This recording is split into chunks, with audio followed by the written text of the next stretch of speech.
أعوذ بالله من الشيطان الرجيم. إن الله يدخل الذين آمنوا وعملوا الصالحات جنات تجري من تحتها الأنهار يحلون فيها من أساور من ذهب ولؤلؤا ولباسهم فيها حرير وهدوا إلى الطيب من القول وهدوا إلى صراط الحميد. إن الذين كفروا ويصدون عن سبيل الله والمسجد الحرام الذي جعلناه للناس سواء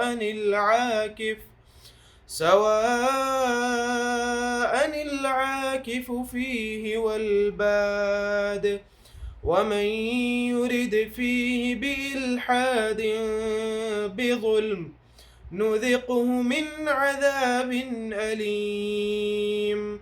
وإذ بوأنا لإبراهيم مكان البيت ألا تشرك بي شيئا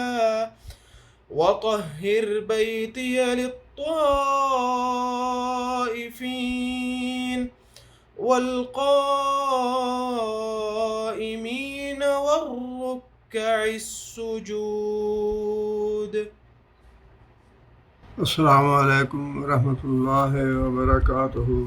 اعوذ باللہ من الشیطان الرجیم، بسم اللہ الرحمن الرحیم۔ ان اللہ، بے شک اللہ تعالیٰ، یدخل الذین آمنوا وعملوا الصالحات، داخل فرمائے گا ان لوگوں کو جو ایمان لائے اور نیک اعمال کیے، جنات، باغات میں، تجری من تحتہا الانہار، جس کے اندر نہریں بہہ رہی ہوں گی، یحلون فیہا، پہنائے جائیں گے اس جنت میں، من اساور، من ذہب، سونے کے کنگن، لؤلؤا، اور موتیوں کے، ولباسہم فیہا حریر، اور ان کا لباس جنت میں ریشم کا ہوگا۔ پچھلی آیتوں میں اللہ تعالیٰ نے اہل جہنم کا ذکر کیا تھا کہ جہنم میں جانے والے کافر اور مشرکین کے ساتھ کیا سلوک کیا جائے گا، کس طرح کے عذاب دیے جائیں گے ان کو۔ اب اس کے ساتھ ہی اللہ تعالیٰ نے ایمان والے اور نیک اعمال کرنے والے لوگوں کا ذکر بھی فرما دیا کہ اللہ تعالیٰ انعام کے طور پہ ان کو جنت میں داخل فرمائیں گے۔ دو شرطیں رکھی ہیں اللہ تعالیٰ نے، ویسے تو بار بار یہ پڑھتے ہیں ہم قرآن مجید میں، ان الذین آمنوا وعملوا الصالحات، آمنوا وعملوا الصالحات، ایمان لائے اور نیک عمل کیے، لیکن یہ آیت ہے بڑی اہمیت والی۔ یہ بات ذہن میں رکھنی چاہیے کہ ایمان جو مطلوب ہے نا قرآن مجید میں یا احادیث میں، وہی ایمان ہونا چاہیے، اور نیک اعمال کی جو شرائط رکھی ہیں اللہ اور اللہ کے رسول نے، وہ شرائط بھی پوری ہونی چاہیے۔ ایمان میں 6 ارکان ہیں، اس میں 4 تو ایسے ہیں جن کا ہم نے دیکھا نہیں جنہیں، اور ہم غیب سے ان پہ ایمان لاتے ہیں۔ 2 چیزیں ایسی ہیں جو ہم دیکھتے ہیں یا ہم سے جو پہلے تھے انہوں نے دیکھا۔ اللہ پر ایمان لانا، اللہ نے تو کسی کو نہیں دیکھا، خالص یہ ایمان بالغیب والی بات ہے۔ دوسرا ملائکہ ہے، کسی نے بھی نہیں دیکھے، خالص یہ ایمان بالغیب والی بات ہے۔ البتہ کتب جو ہے وہ کتابیں ہر آدمی دیکھتا ہے، پڑھتا ہے، جس کے نصیب میں ہے، یہ جو ہے یہ ایمان بالغیب والی نہیں، لیکن اس بات پہ ایمان ہے کہ جو کچھ اس میں لکھا گیا ہے وہ اللہ کی طرف سے ہے، اس بات پہ ایمان ہے، اور یہ بھی ایک طرح سے ایمان بالغیب والی بات ہی بن جاتی ہے۔ اور پھر آگے رسولوں کی بات ہے۔ رسول کے زمانے کے لوگوں نے رسول کو دیکھا، ہم نے تو نہیں دیکھا، اس لیے آپ کہہ لیجئے کہ یہ چیز جو ہے یا یہ ایمان جو ہے یہ مشاہدے والا ہے۔ اور پھر آخرت کی بات ہے، آخرت پہ ایمان لانا، وہ بھی کسی نے نہیں دیکھی، وہ بھی ایمان بالغیب والی بات ہے۔ اور پھر تقدیر ہے، اس پہ ایمان لانا، اور وہ بھی غیب والی بات ہے، کسی نے تقدیر نہیں دیکھی، نہ کوئی جانتا ہے اللہ نے کس کی تقدیر میں کیا لکھا ہے، کسی کو علم نہیں ہے۔ یہ ساری ایمان بالغیب والی باتیں ہیں، اور یہ ویسے ہی ہونی چاہیے جیسی قرآن اور حدیث میں بیان کی گئی ہیں۔ دوسری بات جو اللہ نے فرمائی وہ یہ ہے کہ عامل الصالحات اور اعمال صالح میں اپنی مرضی کے نہیں ہیں اعمال صالح، بلکہ ایک تو یہ ہے کہ اللہ کی رضا کے لیے عمل کیا گیا ہو، وہ عمل صالح ہے۔ جو انسان کسی دنیاوی غرض کے لیے کرے، دنیاوی مفاد کے لیے کرے، ریا کے لیے، دکھاوے کے لیے کرے،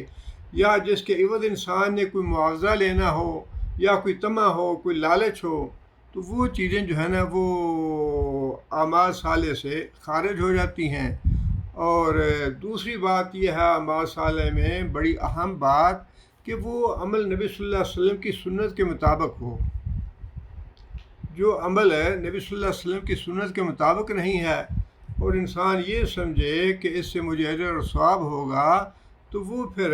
غلط ہے، یا یہ سمجھے کہ اس سے میں جنت میں چلا جاؤں گا، وہ بالکل غلط بات ہے۔ اب جس طرح آج کل عید میلاد النبی کے بارے میں بہت بحث و مباحثہ ہو رہا ہے، اس کے حق میں بھی دلائل دینے والے بہت ہیں، اس کی مخالفت میں بھی دلائل دینے والے بہت ہیں، لیکن یہ جو دو شرطیں ہیں نا، ان میں سے جو ایک شرط ہے کہ نبی صلی اللہ علیہ وسلم کی سنت سے ثابت ہو، وہ معیار ہے اس چیز کا کہ یہ نیک عمل ہے یا نہیں، اس کا اجر کوئی اور ثواب کوئی ملے گا یا نہیں۔ نبی صلی اللہ علیہ وسلم کی سنت مطہرہ یہ معیار ہے اعمال صالح کے لیے۔ اب اگر رسول اکرم صلی اللہ علیہ وسلم نے کسی نبی کا عید میلاد نہیں منایا، کسی نبی کی ولادت پہ، چلیے کہہ لیجئے کہ انبیاء کے سارے انبیاء کے یوم ولادت کا تو علم ہی نہیں تھا، لیکن حضرت آدم علیہ السلام کے بارے میں تو نبی صلی اللہ علیہ وسلم نے خود فرمایا کہ وہ جمعہ کے دن پیدا ہوئے تھے، ان کا یوم ولادت تو معلوم ہے، لیکن نبی صلی اللہ علیہ وسلم کی سنت سے یہ بات ثابت نہیں ہے کہ نبی صلی اللہ علیہ وسلم نے حضرت ابراہیم علیہ السلام کی اسماعیل علیہ السلام کا دن منایا ہو پیدائش کا۔ یہ دن منانے والی باتیں جو ہے نا، یہ تو ویسے ہی اسلام کی روح کے خلاف ہیں، اور جو چیزیں خوشی والی ہیں یا منانے والی ہیں، جن کی اہمیت ہے، جن کی فضیلت ہے، وہ اللہ کے رسول بتا چکے۔ اس کے علاوہ اب جو بھی کوئی اپنی مرضی سے کرتا ہے وہ عمل صالح نہیں ہے۔ رسول اکرم صلی اللہ علیہ وسلم نے اپنی حیات طیبہ میں بھی اپنی ولادت کا دن منانے کا نہ کسی کو حکم دیا، نہ بھی نبی صلی اللہ علیہ وسلم نے اس کی ترغیب دلائی،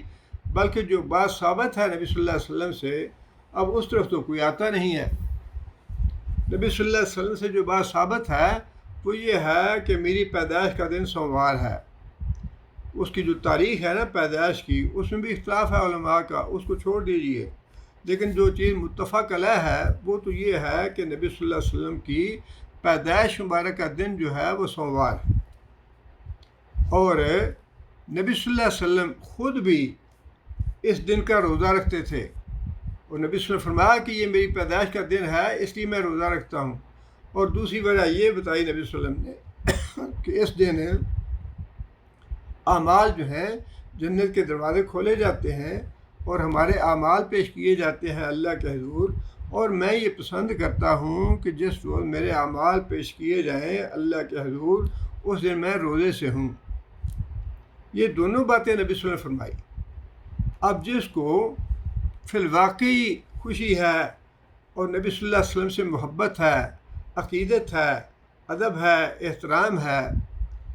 اور وہ اپنے تعلق کا اظہار کرنا چاہتا ہے، تو اظہار کا طریقہ تو یہی ہے کہ سوموار کے دن کا روزہ رکھا جائے، اور ویسے بھی سنت بھی ہے، نبی صلی اللہ علیہ وسلم جمعرات اور سوموار دونوں دن کا روزہ رکھتے تھے، اور ان دونوں دنوں میں بھی اہمیت جو ہے وہ سوموار کی زیادہ لگتی ہے۔ ایک تو نبی صلی اللہ علیہ وسلم کی پیدائش کا دن ہے، اور دوسرا سوموار کے دن ہی نبی صلی اللہ علیہ وسلم پہ وحی کا نزول کی ابتدا ہوئی۔ قرآن مجید کے نازل ہونے کا دن جو ہے وہ بھی سوموار ہے،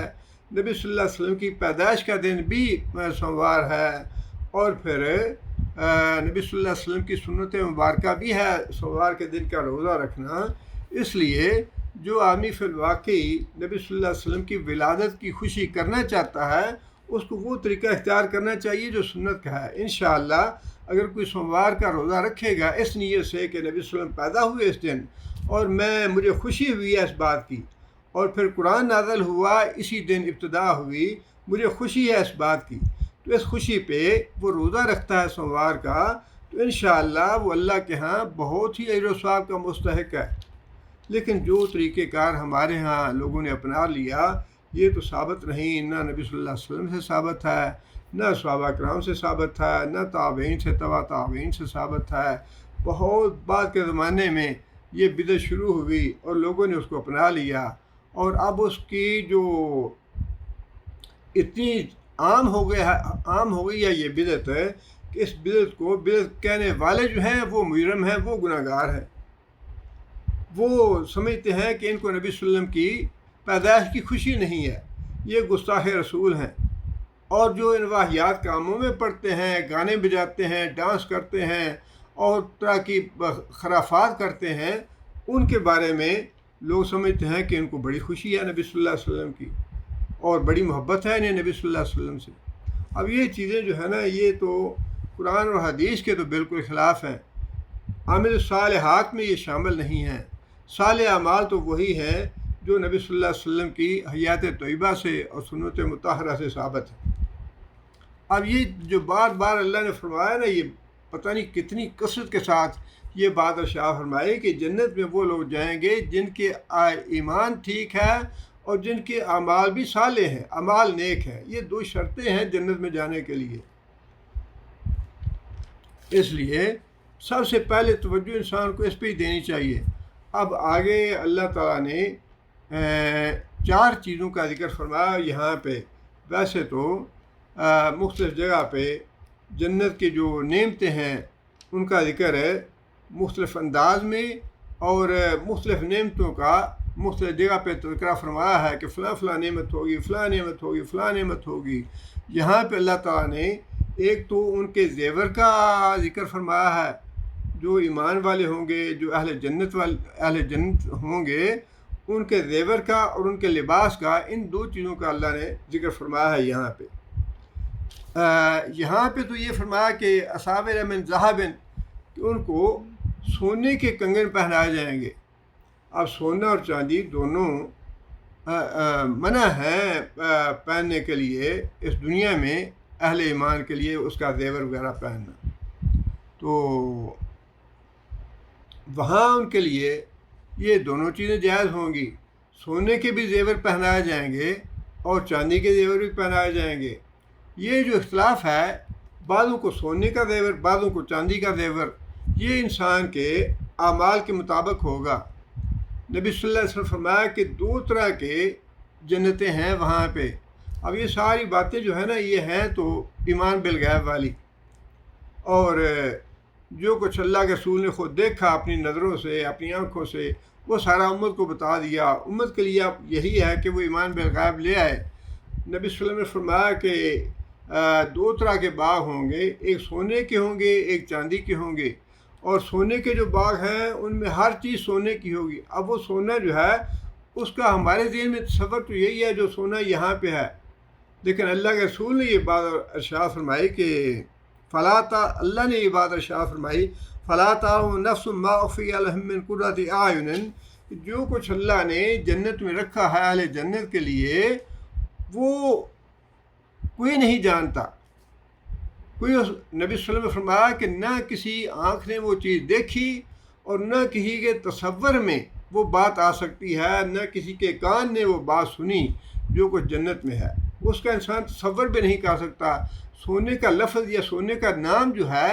وہ تو ہم جانتے ہیں، لیکن وہ سونا ایسا نہیں ہوگا جیسا اس دنیا میں ہے، ہم اس سونے کا تصور بھی نہیں کر سکتے۔ اس لیے کہ نبی صلی اللہ علیہ وسلم نے خود ہی ایک حدیث میں جو سونے کا کنگن پہننے والا آدمی ہے جنتی، اس کے بارے میں یہ بات ارشاد فرمائی ہے کہ وہ سونا کیسا ہوگا۔ فرمایا کہ جس نے سونے کا ایک کنگن پہنا ہے، اگر وہ آدمی کنگن لے کے دنیا میں آ جائے تو سورج کی روشنی اس کی چمک کے سامنے ماند پڑ جائے، سورج کی روشنی ختم ہو جائے، یہ پتہ ہی نہ چلے کہ سورج چڑھا ہوا ہے، اتنی روشنی ہوگی سونے کے ایک کنگن کی۔ اب اندازہ لگا لیجئے کہ یہ جو دنیا کا سونا ہے اور آخرت کا سونا ہے اس میں کتنا فرق ہوگا۔ اور پھر فرمایا کہ دوسرا جو باغ ہے وہ چاندی کا ہے، سونے کا جو باغ ہے اس میں ہر چیز سونے کی ہوگی، فرنیچر سونے کا ہوگا، بیڈ سونے کے ہوں گے، بستر سونے کے ہوں گے، درخت سونے کے ہوں گے، برتن سونے کے ہوں گے، ہر چیز سونے کی ہے اس میں۔ دوسرے بات اور یہ ہے جو اللہ کے مقرب لوگ ہیں، جو A+ والے لوگ ہیں، یہ ان کے لیے ہوگا، اور جو A والے لوگ ہیں، A گریڈ والے، ان کے بارے میں فرمایا کہ چاندی کے باغ ہوں گے اور اس میں ہر چیز چاندی کی ہوگی، ان کے بستر بھی، ان کا فرنیچر بھی، ان کے وہاں پہ جو درخت ہوں گے وہ بھی چاندی کے ہوں گے، ان کے برتن چاندی کے ہوں گے، ہر چیز اس میں چاندی کی ہوگی۔ اور یہ جو باغ ہے یہ فرمایا کہ اصحاب الجمین کے لیے ہے، جو مقرب لوگوں سے دوسرے درجے پہ ہوں گے، وہ مقرب لوگ A+ گریڈ والے ہیں، اور یہ جو ہے A گریڈ والے لوگ ہیں، ان کے لیے چاندی کے باغ ہوں گے۔ اور ایک تیسری جنت ہے، اس کا بھی ذکر فرمایا نبی صلی اللہ علیہ وسلم نے، جس کو فرمایا کہ وہ جنت عدن ہے، جس کو اللہ تعالیٰ نے اپنے ہاتھ سے بنایا ہے، اور اس کی تعریف میں فرمایا نبی صلی اللہ علیہ وسلم نے کہ اس کے جو محلات ہوں گے ان میں 1 انچ سفید موتی کی ہوگی، 1 انچ سرخ موتی کی ہوگی، 1 انچ سبز موتی کی ہوگی، اور اس کی مٹی جو ہے وہ مسک کی ہوگی، اس کے سنگریزے جو ہیں وہ لولو موتی کے ہوں گے، اور اس کی گھاس جو ہے وہ زعفران کی ہوگی۔ یہ ساری چیزیں جو ہیں یہ فرمایا کہ جنت کی ہیں، اور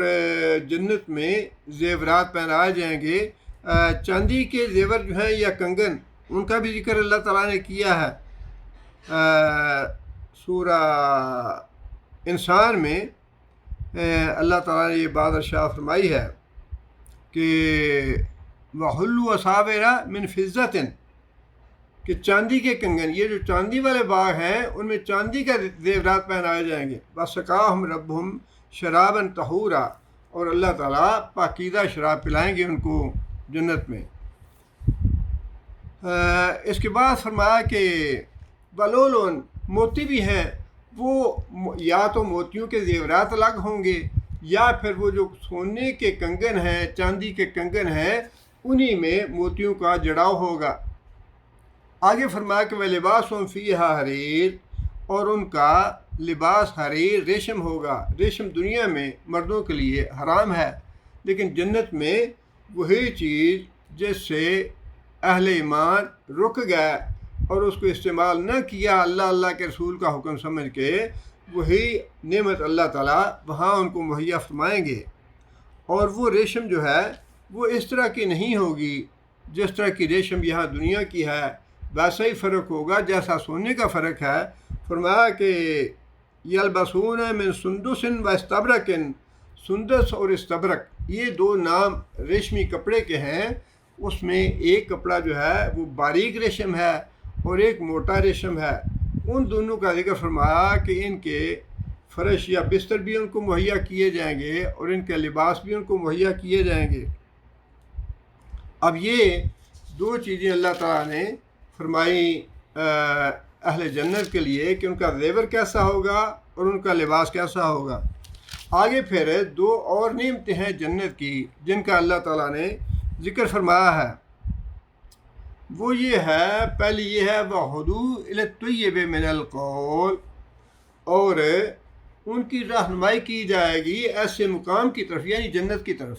وہ لے جائے جائیں گے جنت میں، ایسی جنت میں جہاں پہ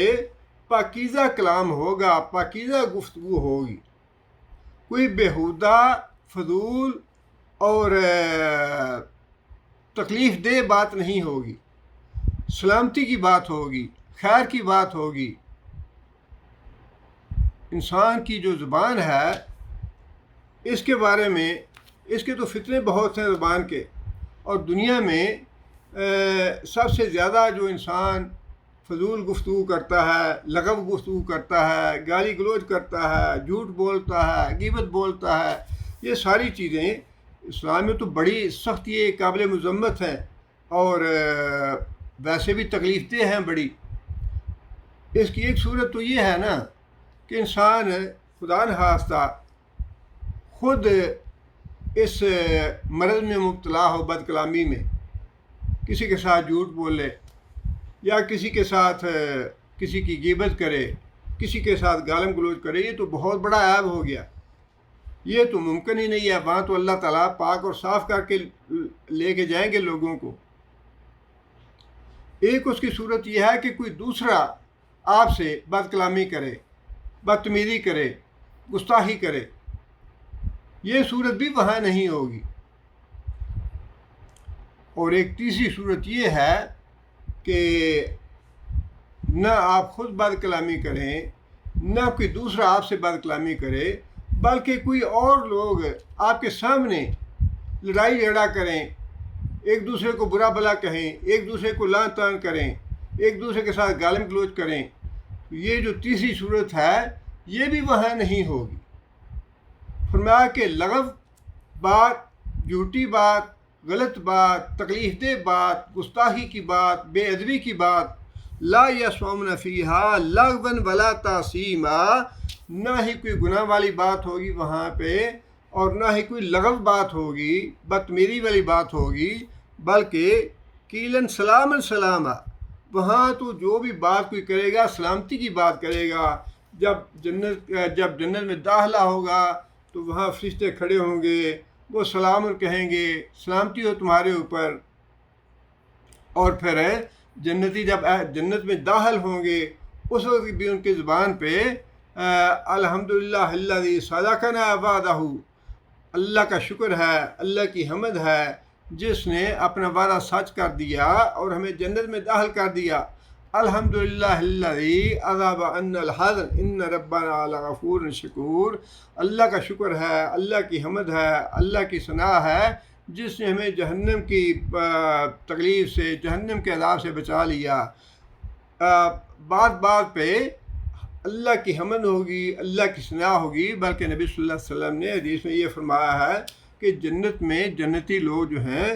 ان کی زبان سے کوئی غلط بات نکلنا یا کوئی فضول بات نکلنا یہ تو بڑی دور کی بات ہے. جس طرح انسان بے اختیاری کے ساتھ سانس لیتا ہے، انسان اختیار سے سانس نہیں لیتا، ایسے انسان کے وجود کا حصہ ہے سانس لینا. بالکل ایسے ہی جنت میں ہر سانس کے ساتھ اللہ کی حمد و ثنا ہوگی. الحمدللہ کہیں گے، یا سبحان اللہ کہیں گے، یا اللہ اکبر کہیں گے.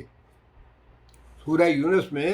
اللہ تعالیٰ نے یہ بات ارشاد فرمائی دعواہم فیہا سبحانک اللہم. وہاں بس ان کی کلام اور گفتگو جو ہوگی وہ یہی ہوگی سبحانک اللہ، سبحانک اللہ، سبحان اللہ. وتحیتہم فیہا سلام. اور پھر ایک دوسرے کو جب ملیں گے تو سلامتی بھیجیں گے ایک دوسرے پہ، السلام علیکم کہیں گے. وآخر دعواہم ان الحمدللہ رب العالمین. اور جب کوئی آپس میں گپ شپ کریں گے یا آپس میں کوئی گفتگو کریں گے، کوئی بات چیت کریں گے، تو ان کی بات چیت کا خاتمہ جو ہے وہ اس کلام پہ ہوگا الحمدللہ رب العالمین. مطلب یہ ہے کہ انسان کو بعض اوقات یہ جو لغو قسم کی گفتگو ہوتی ہے اور بدتمیزی کی گفتگو ہوتی ہے، خواہ کوئی بھی کرے، وہ بڑی کوفت دیتی ہے، بڑی اذیت پہنچاتی ہے. خواہ انسان یہ براہ راست آپ سے مخاطب نہ بھی ہو، لیکن تب بھی کسی دوسرے کی زبان سے گالی گلوچ سنتے ہوئے، کسی دوسرے کی زبان سے لعن طعن سنتے ہوئے بہت کوفت ہوتی ہے، بڑی تکلیف ہوتی ہے۔ یہ نہیں ہوگا وہاں پہ، بلکہ جو بھی آدمی بات کرے گا، سلامتی کی بات کرے گا، خیر کی بات کرے گا، بھلائی کی بات کرے گا، اللہ کی حمد و ثنا کی بات کرے گا، اس کے علاوہ کوئی، اور یہ اللہ تعالیٰ نے جنت کی نعمتوں میں سے ایک نعمت کا ذکر فرمایا ہے۔ لا یسمعون فیہا لغوا ولا کذابا، دوسری جگہ پہ فرمایا کہ کوئی لغو بات اور کوئی جھوٹی بات نہیں ہوگی، گناہ کی بات نہیں ہوگی، خیر کی بات ہوگی، سلامتی کی بات ہوگی۔ آگے پھر یہ فرمایا کہ چوتھی بات یہ وَہُدُوا إِلَىٰ صِرَاطِ الْحَمِيدِ، اور ان کو اس مقام پہ لے جایا جائے گا، یعنی جنت میں، جہاں پہ جو راستہ ہے اس ذات کا جو تعریف کیا گیا ہے، جس کی حمد کی گئی ہے، جس کا مطلب تقریباً وہی ہے کہ جو پہلی بات ہے کہ وہاں پہ لوگ جو گفتگو کریں گے، جو بات چیت کریں گے، اس میں اللہ تعالیٰ کی حمد و ثنا ہوگی، اللہ تعالیٰ کی تعریف ہوگی، اللہ تعالیٰ کا شکر ہوگا، اور یہ بھی جنت کی نعمتوں میں سے ایک نعمت ہے۔ بعض علماء نے یہ جو دو باتیں ہیں وَحُدُوا إِلَى الطَّيِّبِ مِنَ الْقَوْلِ، اس کا تعلق دنیا سے بنایا ہے کہ دنیا میں ان کو پاکیزہ کلمے کی رہنمائی کی گئی، پاکیزہ کلمے کی طرف ان کو ہدایت دی گئی، اور اس پر اگر یہ دنیا سے متعلق لیا جائے تو پھر اس سے مراد کلمہ توحید ہوگا کہ توحید کی اللہ تعالیٰ نے ان کو توفیق عطا فرمائی۔ وَہُدُوا إِلَىٰ صِرَاطِ الْحَمِيدِ، اور پھر ان کو تعریف کیے گئی ذات کے راستے کی ہدایت دی گئی، رہنمائی دی گئی، اس سے مراد اسلام ہے، پورے کا پورا اسلام۔ یعنی اگر اس کو آیت کو دنیا سے متعلق لیا جائے تو اس کا مطلب یہ ہوگا کہ اللہ تعالیٰ نے اپنے فضل سے، اپنے احسان سے مسلمانوں کو کلمہ توحید کی ہدایت دی اور کلمہ توحید عطا فرمایا، اس کی طرف رہنمائی کی، اور پھر اس کے ساتھ ہی اللہ کا شکر اور اللہ کا فضل ہے کہ اللہ تعالیٰ نے اپنے احسان سے، اپنے فضل سے اسلام قبول کرنے کی اور اسلام کے دائرے میں داخل ہونے کی توفیق عطا فرمائی۔ اگر اس آیت کو دنیا سے جوڑا جائے تو یہ اس کا مفہوم بنے گا، لیکن کیونکہ پچھلی آیت میں تذکرہ ہے جنت کی نعمت کا، اس لیے زیادہ اس کا تعلق جو ہے وہ جنت سے ہی بنتا ہے کہ جنت میں جو لوگ جائیں گے اللہ تعالیٰ وہاں پہ ان کو کسی قسم کی کوئی لغو یا بیہودہ بات نہیں، بلکہ ان کو پاکیزہ گفتگو کی اللہ توفیق عطا فرمائے گا، پاکیزہ بات چیت ہوگی ان کی، ایک دوسرے کے لیے سلامتی کی اور خیر کی باتیں کہیں گے وہ، اور پھر اللہ تعالیٰ کی حمد و ثنا ہر سانس کے ساتھ، ہر لمحے کے ساتھ وہ اللہ کی حمد و ثنا کریں گے۔